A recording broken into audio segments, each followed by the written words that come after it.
안녕하세요. 저는 딸과 둘이서 살고 있는 50대 여자입니다. 딸이 초등학생일 때 이혼했고 혼자서 아이를 키우며 살았는데 넉넉지 못한 형편에 참 아등바등 힘들게 살았던 것 같아요. 딸한테도 해준 게 거의 없고 오히려 고생만 많이 시켜서 참 미안했는데 참 고맙게도 바르고 멋지게 잘 커주었습니다. 언젠가 딸이 저에게 그러더라고요. 엄마 때문에 더욱 잘 살고 싶다고요.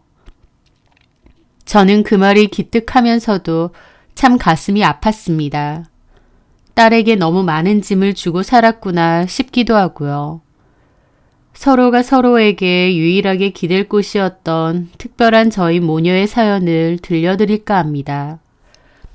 저는 어렸을 때부터 지방의 한 면 소재지에서 살다가 성인이 돼서 도시로 혼자 올라와 살았습니다. 아빠는 일찍 돌아가셨고 엄마와 둘이서 살다가 엄마가 도시로 나가 살라고 하셨죠. 그래서 엄마 지인분의 소개로 한 회사에 취업해서 다녔습니다. 그 사무실에는 저보다 5살이 많은 대리님이 한 분 있었는데요. 그분은 입사 초기부터 저를 꽤 좋아했습니다. 어리고 어리숙하기도 했던 저를 옆에서 잘 챙겨주었는데 저도 그 대리님이 저에게 마음이 있어서 그렇다는 건 알았죠. 저도 그 대리님이 싫지는 않았습니다. 제 눈에는 세련된 멋쟁이기도 하고 회사 일도 능숙하고 사람들하고도 잘 지내고 매너도 좋고 참 멋진 사람이구나 라는 생각을 했었거든요. 저 역시도 마음이 있다 보니 대리님과 저는 회사에는 비밀로 하고 사귀게 되었습니다. 그렇게 2년 정도 연애를 했고 결혼 얘기가 나왔어요. 대리님은 좀 빨리 결혼을 하고 싶어 했고 저 역시도 가정을 꾸려 안정적으로 살고 싶은 마음이 컸습니다. 저는 자취를 하며 혼자 살았는데 여자 혼자 살다 보니 불안하고 무서웠죠. 그래서 대리님이 결혼을 하자고 했을 때 저도 몹시 기뻐했었습니다. 그런데 대리님네 부모님은 저를 격렬히 반대하셨습니다. 집안도 별 볼 일 없고 아빠는 일찍 돌아가셔서 안 계시고 촌티 팍팍 나는 제가 마음에 안 든다고 하셨죠. 결혼 인사를 갔는데 제가 거실에서 기다리고 있는데도 어머님은 방 밖으로 나오지도 않으실 정도였습니다. 그나마 아버님은 거실에 나와는 계셨고요. 아버님이 어머님더러 좀 나와보라고 하는데도 어머님은 결혼 누가 허락한다고 여기를 오느냐고 대놓고 반대하고 저를 싫어하시더라고요. 그러면서 한다는 말이 딸 팔자는 엄마 닮는다는데 막말로 쟤도 지네 엄마 닮아서 남편 일찍 잡아먹는 거 아니냐 찜찜하다는 소리까지도 하셨어요. 그 일로 대리님은 불같이 화를 내면서 결혼 허락 안 해주시면 우리끼리 살겠다고 하고 제 팔을 끌고 나왔죠. 저는 저 때문에 남편과 시부모님 사이가 안 좋아지는 것 같아서 미안했고 결혼을 안 할 생각도 있었습니다. 하지만 대리님은 저랑 못 헤어진다고 끝까지 밀어붙이겠다고 했어요. 자식 이기는 부모 없다고 결국 어머님도 결혼 허락하셨습니다. 마지못해 허락한 결혼이기에 어머님이 저를 몹시 마음에 안 들어 한다는 건 불보듯 뻔한 일이었죠. 상견례 장에서부터 투덜투덜 표정도 내내 안 좋으시고 나중에 들어보니 결혼식 직전까지도 남편에게 결혼 그냥 파토내라고 하셨다네요. 어머님이 저를 너무 싫어하시는 걸 친정엄마도 아시니까 죄송하고 속상했습니다. 엄마는 제 가시밭길을 너무 걱정하셨죠. 왜냐면 결혼해서도 시댁에서 살기로 했거든요. 제 시집살이는 예견된 일이었죠.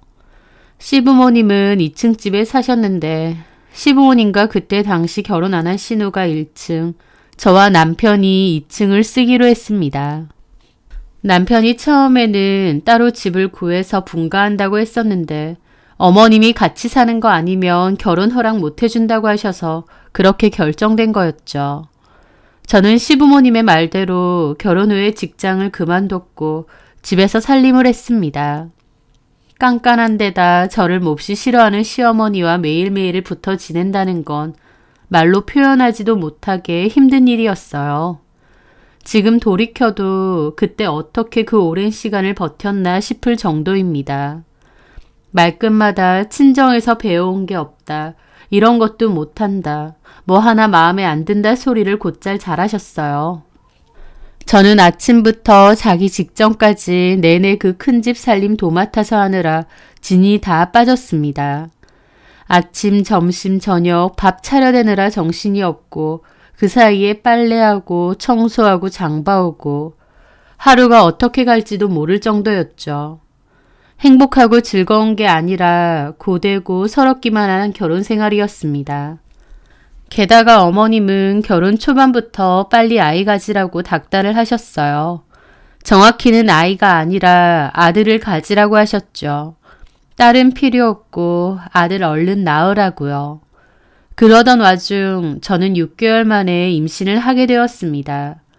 어머님은 그래도 나이가 어려서 임신은 빨리 됐다면서 그건 좋아하시더라고요. 하지만 병원에서 넌지시 딸이라고 하자 어머님은 마음에 안 들어서 난리가 났습니다. 아들을 가지라고 했는데 딸을 가졌다면서요. 그게 제 마음대로 되는 것도 아닌데 저는 아이를 가지고도 마음 졸이고 눈치를 봐야 했죠.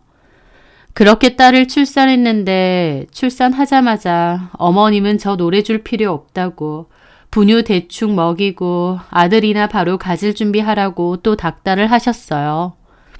손녀한테 애정이 눈꼽만치도 없으시고 그저 있지도 않은 손자 타령하시면서 빨리 낳으라고 사람 피를 말려댔죠. 그런데 출산 후 몸이 너무 안 좋았는데 병원에 갔더니 자궁 나팔관 쪽에 큰 문제가 있어서 둘 다 제거 수술을 해야 한다고 했습니다. 문제는 수술 후 제 기능이 힘들어서 후에는 자연 임신이 힘들 거라고 했죠. 그때 당시에는 지금처럼 시험관 임신이 흔하던 때도 아니었고 제가 사는 곳도 서울이나 수도권이 아니었거든요. 그래서 시험관이라는 게 흔치가 않았습니다. 그래서 사실상 불임 판정을 받은 거나 다름없는 거였죠. 저나 남편은 그래도 아이 하나는 낳아서 다행이라고 생각했는데 당연히 어머님은 아니었습니다. 수술 안 된다고 아들 하나 더 낳고 수술하라고 난리가 나셨죠. 며느리 몸보다 손자 보는 게 더 중요하셨는데 그런 분인 걸 알고는 있었지만 참 너무한다 싶더라고요. 결국 남편이 강경하게 나와서 수술 진행했습니다. 제 수술 이후 어머님은 남의 집 대를 끊어놓는다고 몸에 문제가 있는 줄 알았으면 내가 미쳤다고 너랑 결혼을 시켰겠느냐고 생난리였습니다. 원래도 시집살이가 지독했는데 그 일로 인해 더 힘들었죠. 어머님은 저만 보면 남의 집 대 끊어놨다고 뭐라고 하시고 또 어린 저희 딸도 마음에 안 들어 하셨어요. 기집애들은 다 필요가 없다면서요. 할머니로서 손주에 대한 애정은 전혀 없고 한번 제대로 안아주거나 돌봐주지도 않았습니다. 저 역시도 어머님이 저희 딸을 싫어한다는 걸 알다 보니 웬만해선 어머님에게 맡기는 일이 없도록 하고 무조건 제 손에서 다 키웠습니다. 저한테는 눈에 넣어도 안 아픈 예쁘고 소중한 딸인데 구박덩이 취급받는 게 너무 싫었거든요. 참 지독한 시집살이였고 눈물 흘리는 날도 많았습니다. 시집살이 스트레스가 너무 심해 나이도 어린 편인데도 새치가 반을 뒤덮었고 얼굴에 기미가 엄청 짙어지고 심해졌죠. 위염도 달고 살고요. 어머님은 제 얼굴이 시커매졌다고 그걸로도 또 뭐라고 하셨습니다. 참으로 힘든 나날이었는데 그럼에도 참을 수 있었던 건 남편이 그나마 제 편이었기 때문이었어요. 엄밀히 말하면 제 편까지는 아니고 그래도 제가 그 집에서 유일하게 기댈 수 있는 사람이었다 정도가 맞겠네요. 행복한 결혼 생활 이런 것도 아니었고 그냥 하루하루 버티며 살았습니다. 한 10년 정도 되니까 어머님 하는 말을 그래도 한 귀로 듣고 한 귀로 흘릴 정도는 되더라고요. 그래도 여전히 저희 딸을 싫어하고 저한테도 잔소리에 구박을 하셨고 저는 스트레스에 시달렸지만요. 저는 남편에게 분가하자고 여러 번 얘기도 했는데 남편은 이런저런 핑계를 대며 분가는 절대 하지 않았습니다.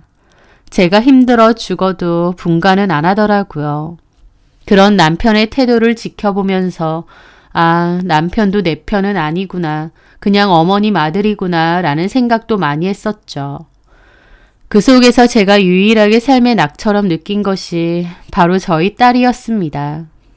영특하고 똘똘한 데다 몸도 건강한 편이라 별로 걱정도 안 시켰던 고마운 딸이었죠. 딸도 커가면서 할머니는 자기를 싫어하고 미워한다는 것을 많이 느꼈습니다. 그 어린 게 미움받기가 싫었는지 제 딴에는 할머니한테 잘 보이려고 노력도 했는데 그래봤자 어머님은 제 딸만 보면 한숨 푹푹 내쉬고 기집애가 아니라 사내였으면 얼마나 좋았겠느냐 그러고 굳이 공부 많이 시키지 말라 그러고 그런 게 반복되다 보니 딸도 언젠가부터 할머니와 거리를 두더라고요. 자기 싫다고 미워하고 엄마한테 폭언을 퍼붓는 사람인데 딸이라고 할머니가 좋을 리가 없었겠죠. 그나마 할아버지나 아빠가 챙겨줬으니 조금 덜했을지 몰라도 어머님의 태도에 저희 딸도 상처를 많이 받았던 것 같습니다. 저도 그런 딸에게 미안해서 더 잘 챙겨주려고 하고 좋은 말만 많이 해주었어요. 너는 사랑스러운 아이다. 멋진 아이다. 엄마는 너를 정말 사랑하고 아낀다. 그런 말을 말이죠. 제가 해줄 수 있는 게 그런 것밖에 없더라고요. 그래도 팍팍한 결혼 생활에 제 딸의 존재가 있어서 그나마 행복했었다고나 할까요? 그런데 그런 제 인생에 크나큰 변화가 생기는 일이 있었습니다. 딸이 10살일 때 멀리 사는 신우가 집에 놀러 왔어요. 신우는 아들 둘에 딸 하나를 키웠죠. 아이들을 저에게 다 맡기고 어머님과 둘이서 외출을 한다고 했습니다. 저보고 애들 밥도 좀 차려주고 돌봐달라고 하더라고요. 저는 알겠다고 했죠. 그렇게 애들 밥을 준비하고 있는데 신우네 애들은 엄청 개구쟁이들이거든요. 우당탕 하면서 온 집안을 헤집고 다니더라고요.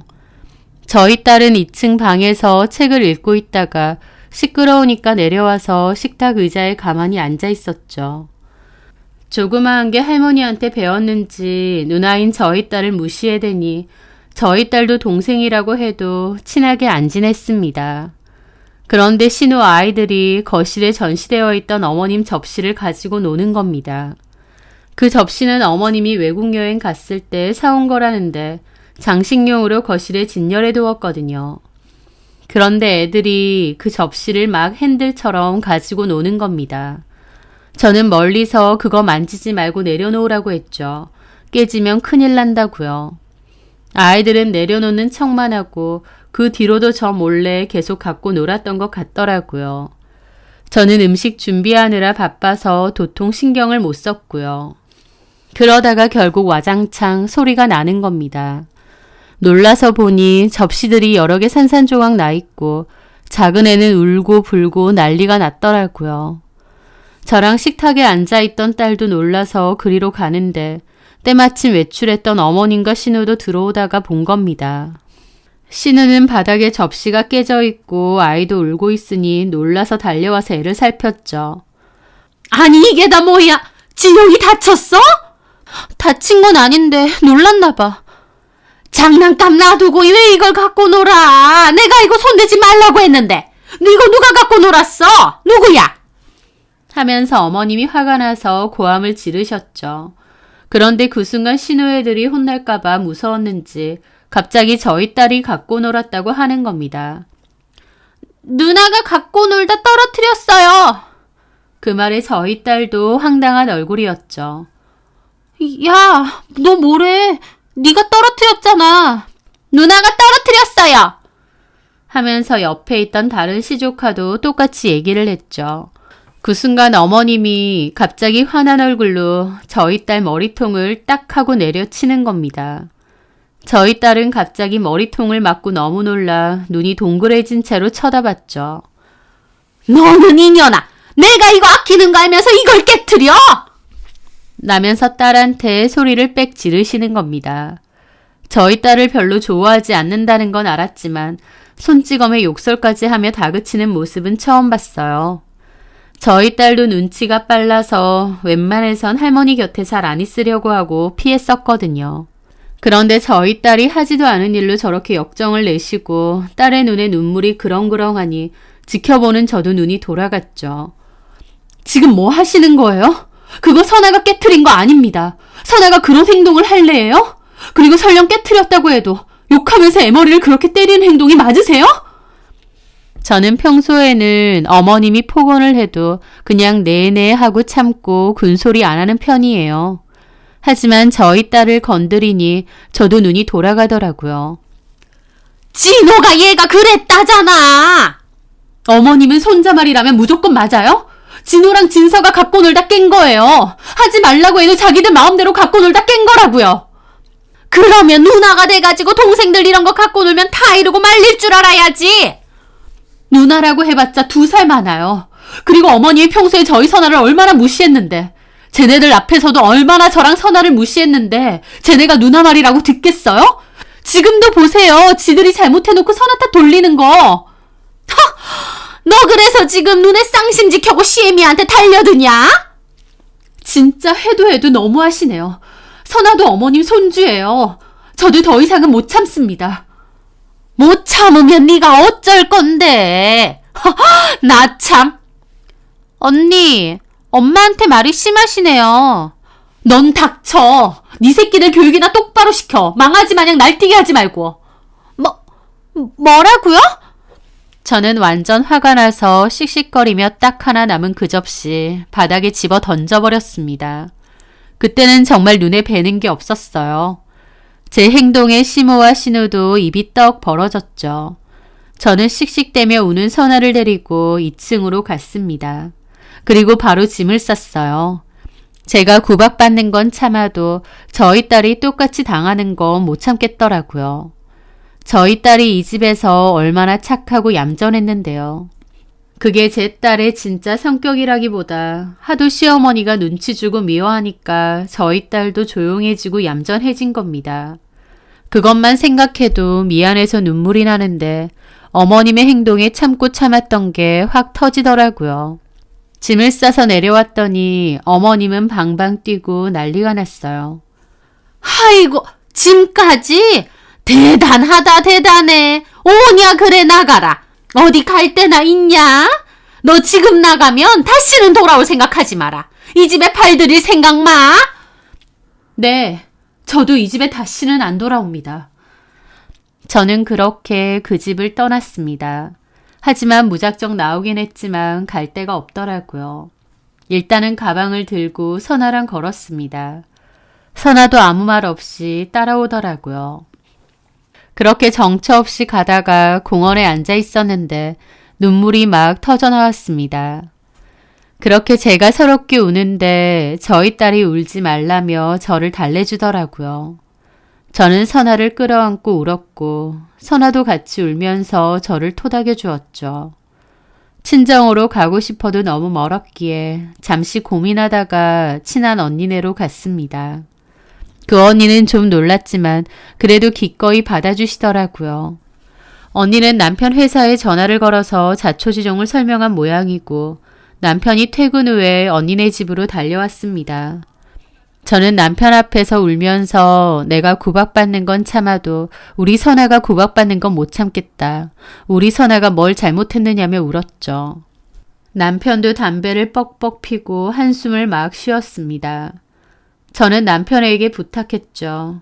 제발 분가해서 우리끼리 살자고. 작은 월세방이라도 아무 상관없으니 우리 가족끼리만 살자고 했습니다. 너무 힘들다고요. 남편은 계속 나중에 분가하겠다는 공수표만 날리고 이런저런 핑계로 나갈 생각이 없었거든요. 그러자 남편은 나까지 그렇게 나간다고 하면 엄마가 가만히 있으시겠어? 모르긴 몰라도 우리 엄마 성격에 우리 사는 집까지 찾아와서 난리칠지도 모르고 또 호적에서 파버린다고 할지도 모르고 선아 학교 찾아갈 수도 있고. 그러면 나랑 선아 그 집에 다시 들어가란 말이야?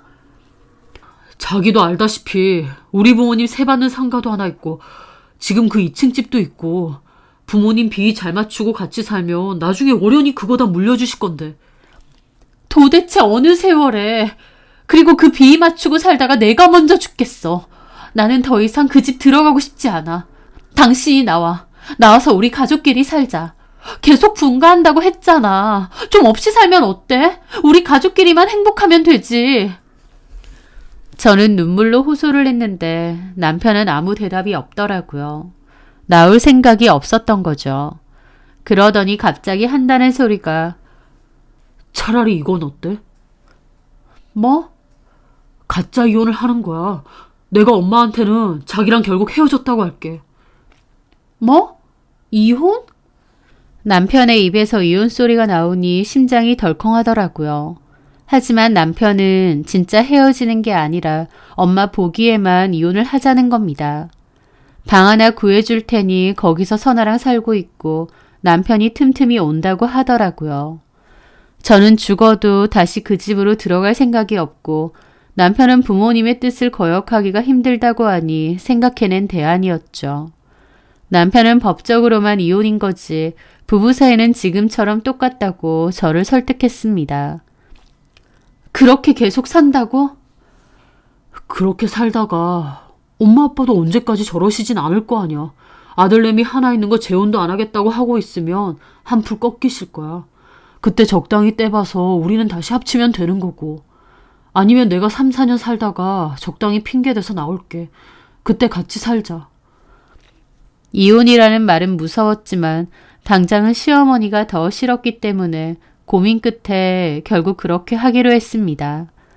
저는 남편이 하라는 대로 이혼 서류에 도장을 찍었고 남편과 저는 법적인 이혼 사이가 되었어요. 남편은 시부모님께 이혼하겠다는 뜻을 밝혔고 시부모님도 차라리 그렇게 하고 다른 여자 만나서 아들 가지라고 하셨다네요. 그 얘기 전에 듣는데 참 끝까지 어지간하다 싶어서 이가 갈렸죠. 그 후 남편은 방 2개가 달린 전셋집 하나를 제 명의로 구해주었고 매달 양육비 명목의 생활비를 보내주었습니다. 남편은 퇴근하면 집에 들러서 밥도 먹고 있다가 가곤 했어요. 비록 집은 작아졌지만 어머님의 그늘에서 벗어나 편하게 사니 저도 저희 딸도 너무 행복하고 좋았습니다. 저는 하루 종일 반복되는 집안일의 늪에서 벗어나니 숨통이 트였고 저희 딸도 점차 밝고 활발한 모습을 찾아가더라고요. 그동안은 어머님 때문에 주눅 들고 눈치 보고 눌러진 채로 살았는데 저도 저희 딸도 원래의 모습을 찾아간 거죠. 그것만 해도 너무 좋고 행복했습니다. 저는 어쨌든 법적으로라도 이혼을 했으니 일을 해야겠다 싶었어요. 집안일의 굴레에서 벗어나니 아이가 학교 간 시간 동안 시간이 남기도 했고요. 친한 언니의 소개로 마트에서 일을 시작하게 되었습니다. 제 스스로 일을 하고 돈을 번다는 게 그렇게 소중하고 행복한 일인지 다시 깨닫게 되었습니다. 남편하고도 싸울 일이 없었어요. 남편과 제가 싸우는 이유는 거의 어머님 때문이었는데 이제는 갈등의 원인이 사라지니 싸울 이유가 없더라고요. 게다가 남편을 매일 마주하는 게 아니니 더 애틋하기도 하고요.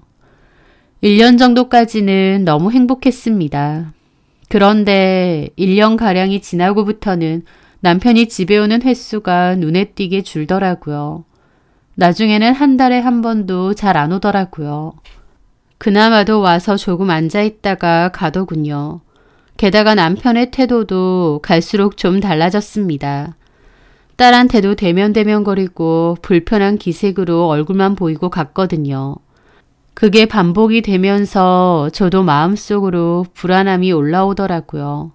남편의 태도가 너무 달라졌으니까요. 제가 남편에게 서운한 마음을 얘기해도 남편은 피곤하다, 회사에 일이 많다, 양쪽 눈치 보는 게 마음이 불편하다며 저에게 오히려 불만을 토로했습니다. 그렇게 제 마음속에서 달라진 남편에 대한 속상함만 커져가고 있을 때였어요. 그러던 어느 날 하루는 남편이 한 달 넘게 안 오더군요. 전화를 했더니 오늘 야근한다고 하더라고요. 그러다가 나중에 따로 할 말이 있어서 회사로 전화를 다시 걸었습니다. 그런데 다른 직원 하는 말이 남편은 이미 퇴근한 지 꽤 됐다는 거예요. 퇴근을 했다고요? 네, 이 과장님 아드님 100일이라서 일찍 가야 된다고 해서 가셨는데요. 라는 겁니다. 그 말에 저는 어리둥절했죠. 아들이라뇨? 이정수 과장 얘기하는 거 맞나요? 네, 이정수 과장님요. 지금 전화하시는 분 이정수 과장님 와이프분 아니신가요? 맞아요. 아드님 100일이라고 정시에 급하게 가셨어요. 식당 예약도 해놨다고 하시고요. 그 말에 저는 뭔가 잘못됐구나 느껴지더라고요. 전화를 끊고도 저는 이게 다 무슨 소릴까 싶었습니다. 남편과 제 사이에는 저희 딸 하나뿐인데 아들은 뭐며 그 아들이 100일이 되었다니요. 저는 시댁을 가보기로 했습니다. 이게 다 무슨 일인지 왠지 가봐야 될 것 같더라고요. 그냥 뭔가 가야 될 것 같은 기분이 들었습니다. 그렇게 시댁에 도착했는데 막상 도착하고 나니 뭘 어떻게 해야 될지 모르겠더라고요. 이제 와서 초인종 누를 수도 없고요. 그래서 그냥 돌아갈까 하던 차에 때마침 남편 차가 저 멀리서 오는 겁니다. 저는 황급히 몸을 숨겼죠. 그렇게 멀리서 지켜보니 남편이 싱글벙글한 얼굴로 내리고 조수석에서는 아버님이 내리셨어요. 그리고 뒷좌석에는 어머님과 함께 처음 보는 여자 한 명이 아이를 안고 내리는 겁니다. 화기애애한 분위기 속에서 집 안으로 들어가는데 모르는 사람이 보면 평범하고 단란한 가족처럼 보이겠더라고요. 제 입장에서는 기가 막힐 노릇이죠. 도대체 저 여자는 누구며 저 여자가 안고 있는 아이는 누구란 말인가요? 저는 충격을 받은 채로 그리로 다가갔습니다. 난데없이 제가 나타나니까 어머님은 표정이 몹시 험악해지더라고요. 그리고 남편과 그 여자는 서로 눈치를 힐끗 보고요. 너 뭐야? 이혼하고 집 나간 주제 여기가 어디라고 찾아와? 라며 따지시는데 어머님은 눈에 보이지도 않았습니다. 저는 남편에게 말했죠. 이 여자 누구야? 얘는 누구고? 저기 일단 나랑 따로 얘기하자. 보면 모르니? 우리 손자다. 너는 낳지도 못한 아들 우리 새며느리가 낳아줬다. 손자라니, 새며느리라니 너무 충격이더라고요. 남편은 저에게 따로 얘기 좀 하자고 했습니다. 이게 어떻게 된 일이야? 새며느리라니, 손주라니. 미안하다. 내가 네 남편이기도 하지만 우리 부모님 아들이기도 하잖아. 나도 어쩔 수가 없었어. 얘기가 다르잖아. 이혼은 그저 어머님 눈속임이라고 했잖아. 저 여자랑 언제부터야? 가만히 있어봐. 애가 벌써 100일이면 임신 기간까지 있으니. 그제야 알겠더라고요. 제가 제대로 남편에게 놀아놨다는 것을요. 시기로 따지니 남편은 이미 저랑 이혼 전부터 바람을 피고 있었던 겁니다. 그 사실을 알고 망치로 머리를 얻어맞은 듯 멍해지더라고요. 남편은 한숨만 쉬고 있고요. 일부러 그런 거야? 저 여자랑 바람 핀 거지? 바람은 무슨 바람이야. 당신이랑 협의원하고 만난 거야. 날짜가 그게 아닌데 뭔 소리라는 거야. 이제 와서 보니 일부러 그랬구나. 나랑 선아 버리려고. 이제 다 알겠네. 뭘 버려? 집 얻어주고 매달 돈 꼬박꼬박 보내주고 내가 할 일 다 하는데 뭘 버려? 그리고 어찌됐든 네가 이혼 서류에 도장 찍었잖아. 네가 선택한 거라고. 라는데 눈이 돌더라고요. 남편의 뺨을 후려쳤는데 남편도 막 소리를 지르는 겁니다. 어따가 손찌검이야. 내가 한 번은 참는데 한 번만 더 이러면 나도 가만 안 있어. 어떻게 이럴 수가 있어? 당신 문제가 있다고는 생각 안 해? 나도 당신이랑 어머니랑 사이 안 좋은 거 중간에서 얼마나 힘들었는데. 엄마는 당신 마음에 안 들어하고 당신은 툭하면 분가하자고 하고. 솔직히 우리 엄마가 큰 거 바랬어? 아들 하나 낳았으면 했는데 당신은 그것도 못 해주잖아. 아픈 게 내 잘못이야? 당신이 애초에 아들을 낳았어 봐. 이렇게까진 안 됐지. 아들 못 낳은 것도 내 잘못이야? 내 말은 우리는 인연이 아니었다 그거지. 앞으로도 돈은 계속 보내줄게. 당신 앞으로 전세까지 구해줬고 돈도 계속 보낼 거니까 내가 할 일은 한 거야. 진짜 너무한다. 감쪽같이 속여놓고 나 꼬드가서 이혼해놓고. 말이야 바른 말이지. 당신이 못 살겠다고 집 박차고 나왔잖아. 우리 엄마랑 못 살겠다며. 그러게 그런 소리 하래? 다 당신 탓이지. 라면서 철저히 제 탓을 하더라고요. 애초부터 남편은 저를 위해서 이혼을 한 게 아니었습니다. 저랑 결혼 생활 도중 저 여자랑 바람이 났을 거고 저 여자가 아이도 가졌겠죠. 핑곗거리 생각하다가 옳다구나 싶어서 이혼을 한 거였습니다. 저는 아무것도 모르고 남편이 하란 대로 서류에 도장 찍었고요. 기가 막히고 눈물이 앞을 가렸습니다. 남편은 냉정하게 우리는 법적으로 이혼한 사이라고 하고 돌아가 버렸고 남편에게 저와 딸이 버림받았다는 것을 깨닫게 되었습니다. 저는 집으로 돌아왔고 딸에게는 내색을 안 하려고 했어요. 하지만 속은 미어지고 눈앞이 캄캄해지더라고요. 남편을 많이 의지했던 만큼 배신감과 충격이 컸습니다. 저는 그 후로도 남편을 몇 번 찾아가 생각을 돌리라고도 했습니다. 하지만 남편은 이미 이혼한 사이에 이러지 말라고 자기는 지금 행복하다며 저와 딸을 부정하더라고요. 남편에게 철저히 외면을 당했고 너무 힘든 시간이었습니다. 10년 넘게 고된 시집살이 참았더니 그 대가가 이거구나 싶어서 비참했죠. 하지만 딸을 생각해서 어떻게든 이 악물고 살아야 했습니다. 저는 마트에서 일을 열심히 했습니다. 남편이 이미 변심한 이상 제 스스로 자립을 해야겠더라고요.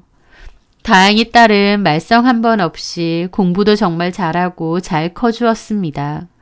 그나마도 다행이라면 남편은 양육비는 꼬박꼬박 보내주는 편이었습니다. 그런데 딸이 중학교 다닐 때쯤 그 양육비도 끊겼습니다. 저는 남편에게 연락했는데 연락도 잘 안 되더라고요. 저도 당연히 남편에 대한 그리움이나 미련은 눈꼽만치도 없고 증오밖에 없었죠. 그래서 어떻게든 약속한 양육비는 받아내고 싶더라고요.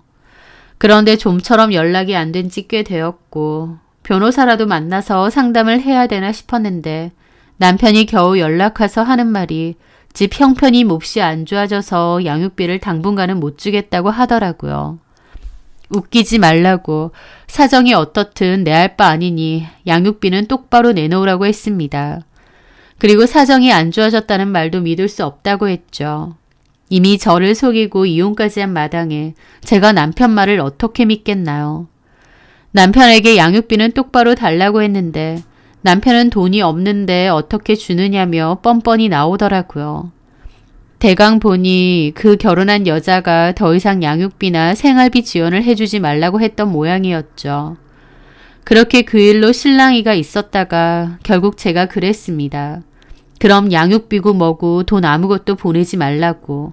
대신 친권과 면접 교섭권 모두 포기하고 이제부터 나의 남남처럼 살자고요. 물론 그때도 딸 보러 잘 오지는 않았지만 양육비 그거 몇 푼 받는다고 나중에 내 딸한테 아비행세하지 말고 모두 다 포기하라고 했습니다. 사실 변호사 선임해서 대응할 수도 있었지만 저도 남편 하는 짓이 더럽고 치사하고 돈 몇 푼의 인연을 이어나가는 것도 싫었거든요. 남편은 당연히 흔쾌히 그러겠다고 했어요. 어차피 저희 딸한테 애정도 별로 없었고 당장의 양육비도 안 받겠다고 하니 신나서 바로 친권 포기각서를 썼습니다. 남편한테 그 알량한 양육비 안 받고 아예 남남으로 살자 다짐했죠. 형편이 넉넉치는 않아도 그냥 제 힘으로만 온전히 저희 딸을 키우고 싶기도 했습니다. 그렇게 남편과 저희 가족의 인연은 완전히 끝이 났습니다. 저는 마트에서도 일하고 집에서도 부업도 해가며 열심히 살았습니다. 저희 딸도 없는 형편임에도 속 한번 썩히지 않고 공부를 정말 열심히 해줬습니다.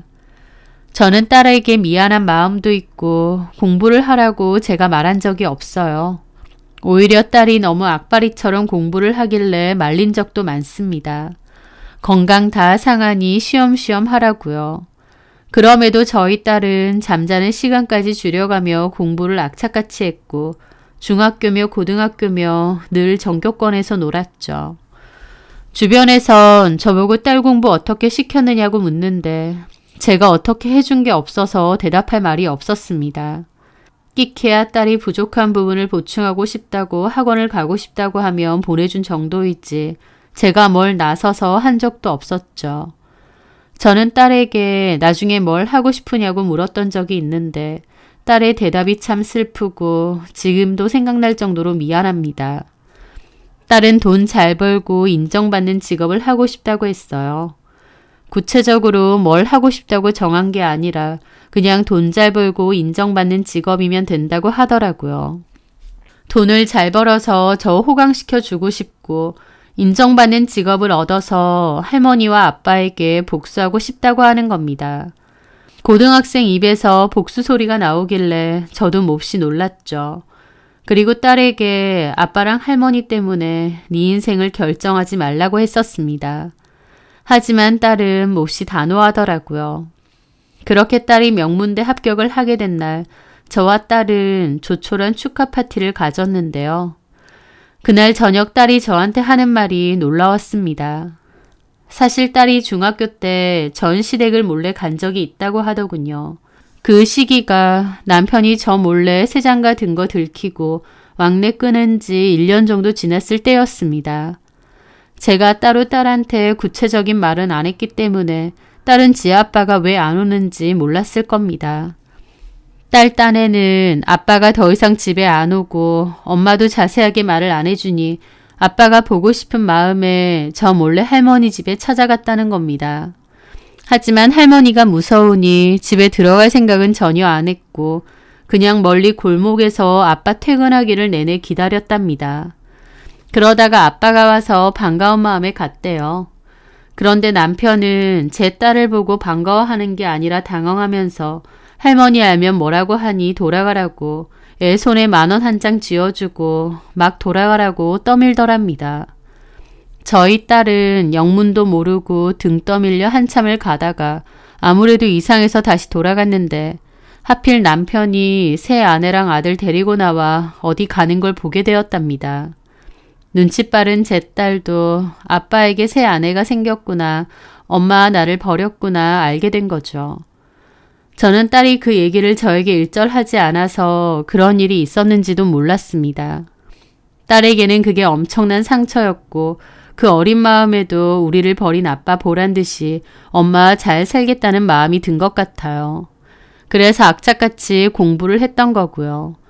그 얘기를 듣는데 눈물이 흐르고 딸에게 너무 미안하더라고요. 딸한테 미안하다고 하니 딸은 오히려 제 눈물을 닦아주며 엄마가 왜 미안해 하느냐고 자기 눈에는 엄마가 안쓰러울 뿐이라고 하더라고요.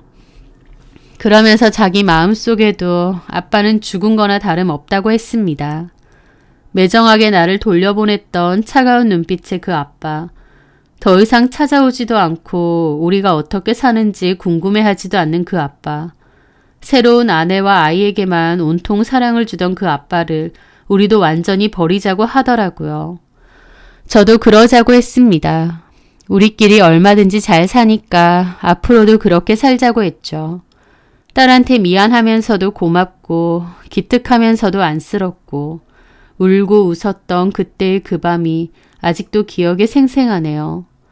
딸은 학과 졸업 후 로스쿨에 들어가 졸업을 하고 변호사가 되었습니다. 인정받고 싶고 돈도 잘 벌고 싶다던 딸이 선택하고 노력해서 얻은 직업이 변호사였죠. 딸은 로펌에 들어갔고 변호사로서 멋지게 자신의 인생을 살아갔습니다. 저는 딸에게 경제적으로든 심적으로든 짐이 되고 싶지 않아서 여전히 마트에서 근무하면서 제 몫을 하고 있고요.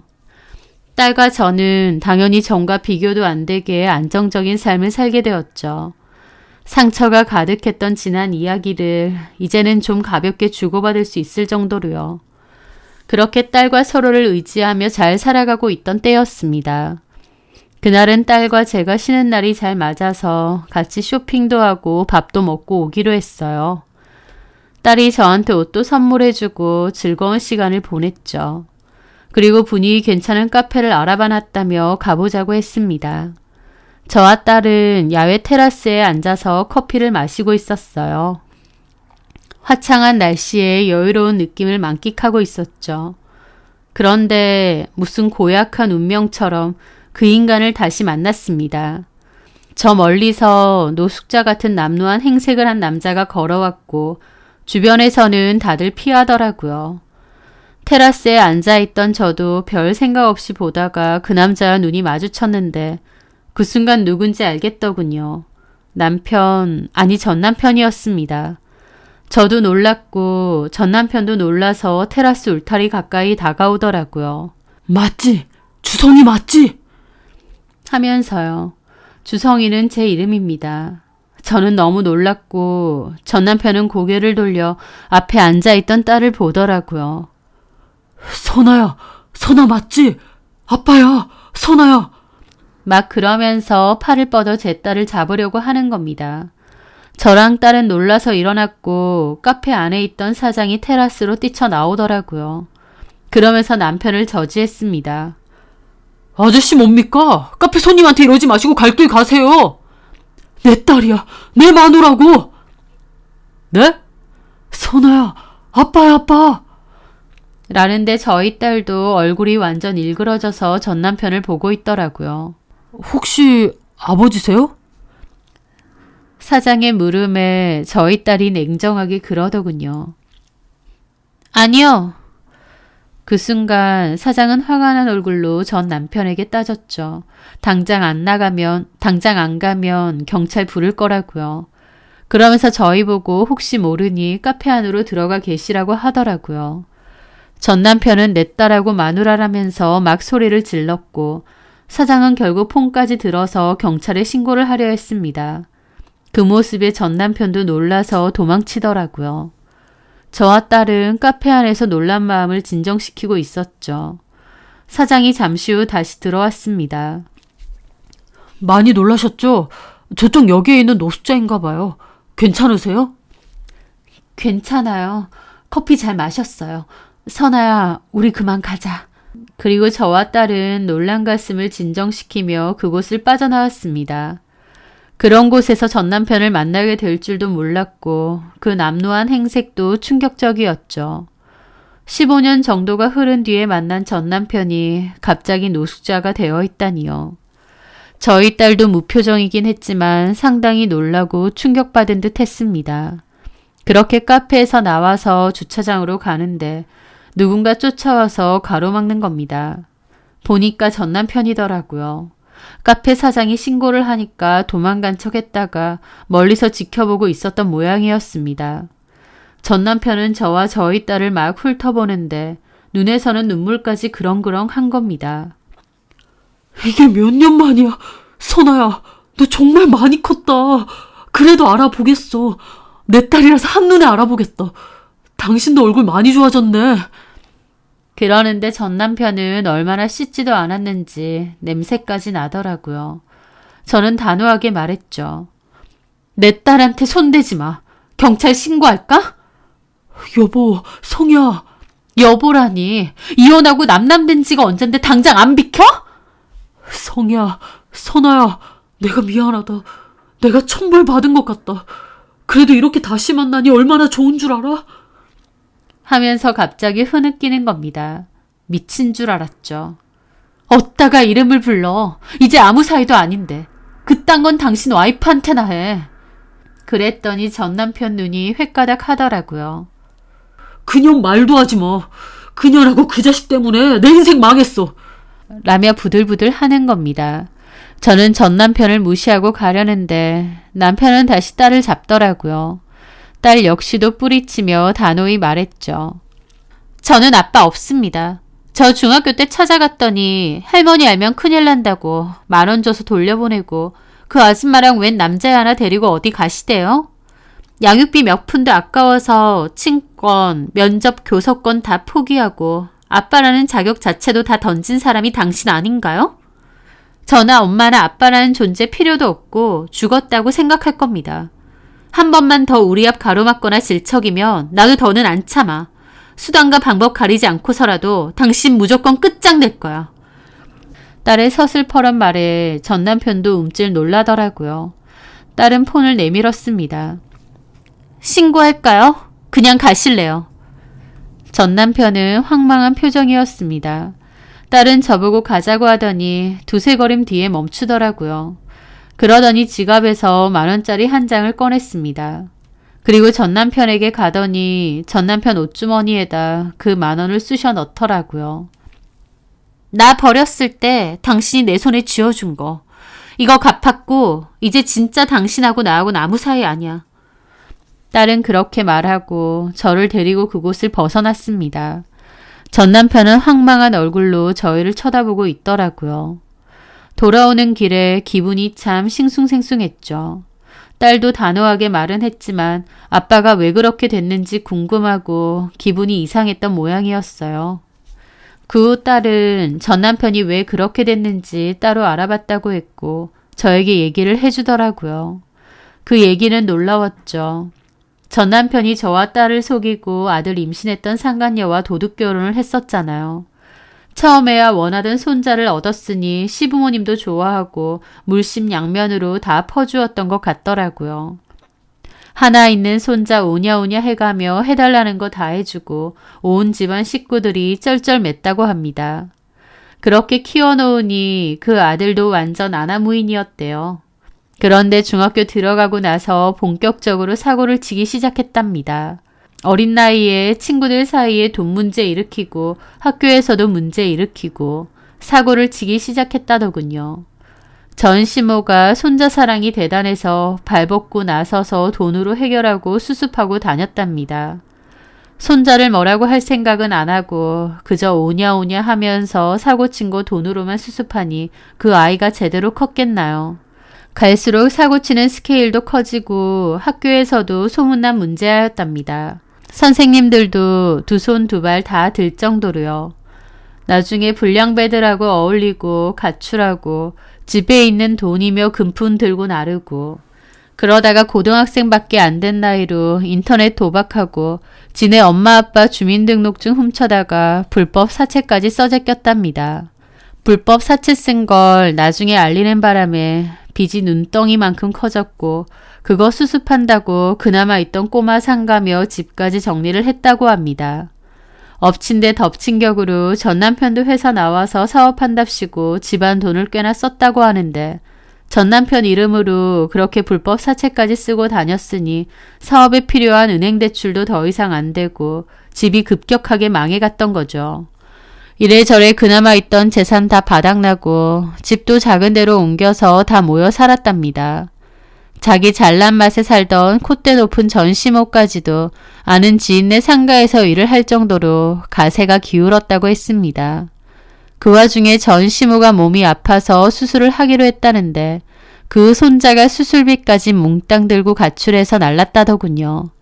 그 일로 전 시모도 완전히 충격받고 알아누웠고 집안은 풍비박산이 났다고 했습니다. 그런데 그 뒤에도 그 망나니 아들이 돈 내놓으라고 집 찾아오고 돈 안 주면 집안을 때려 부수고 심지어 본인 아버지인 전 남편한테도 심한 폭행을 행사했다네요. 결국 경찰에 신고하고 그 아들은 도망갔다는데 그 아들이 어떻게 애비가 아들을 신고하냐며 악에 받쳐서는 신고한 지네 아버지를 가만두지 않겠다고 협박을 하고 갔답니다.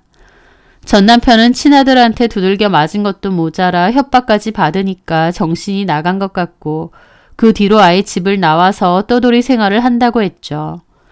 딸도 그 사실을 다 알아보고 나서 너무 놀랐고 저한테 바로 그 사실들을 다 알려주더라고요.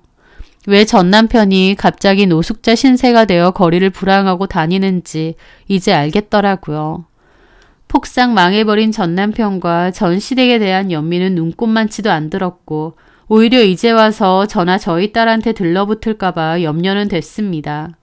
하지만 딸도 아빠가 우리한테 접근하면 자기가 할 수 있는 법적 조치 다 취할 거라고 걱정 말라고 하더라고요. 딸의 얘기를 듣고 그날은 이런저런 생각이 들어 잠을 잘 못 이뤘습니다. 친손녀임에도 저희 딸은 그토록 싫어했던 전시모. 아들 타령하고 결혼 생활 내내 저를 원망하고 구박했던 그 못된 인간. 그리고 뒤에서 바람피고 다녔으면서 저를 위한 척 이혼 회유하고 뒤통수 쳤던 전 남편이라는 그 비열한 인간. 지금 생각해도 이가 갈리는 그 인간들의 말로가 이토록 비참해질 수가 있나 싶어서 기분이 묘하더라고요. 그렇게 아들 거리더니 그 아들은 완전 망나니꾼이라 집안 쫄딱 망하게 하고 할머니 수술비까지 들고 도망가는 페류나에 지네 아빠에게 죽이네 마네 협박까지 하다니. 참 그놈의 자식 농사 잘도 지었구나 비웃음이 나고요. 아비로서 남편으로서 도망쳐버렸던 전 남편. 죄짓고 살면 안 된다더니 그 꼴이 참 기가 막히네요. 반면 외면했던 저희 딸은 보란듯이 착하고 바르게 또 능력 있는 한 사람으로 잘 자라주었습니다. 이게 딸이 말하던 그 복수가 아닌가 싶더라고요. 저는 딸한테 고마우면서도 한편으론 늘 미안한 마음이 있습니다. 딸은 그러지 말라고 해도 나 때문에 그 미움을 받게 한 것 같아 미안함이 잘 가시질 않네요. 딸은 저 때문에 잘 살고 싶다고 했는데요. 앞으로라도 제가 아니라 본인을 위해서 본인만을 생각하며 잘 살았으면 좋겠습니다. 저 역시도 그런 딸을 잘 지켜보고 응원하며 엄마로서의 제 역할을 충실하려고 하고요. 제 사연 들어주셔서 감사합니다.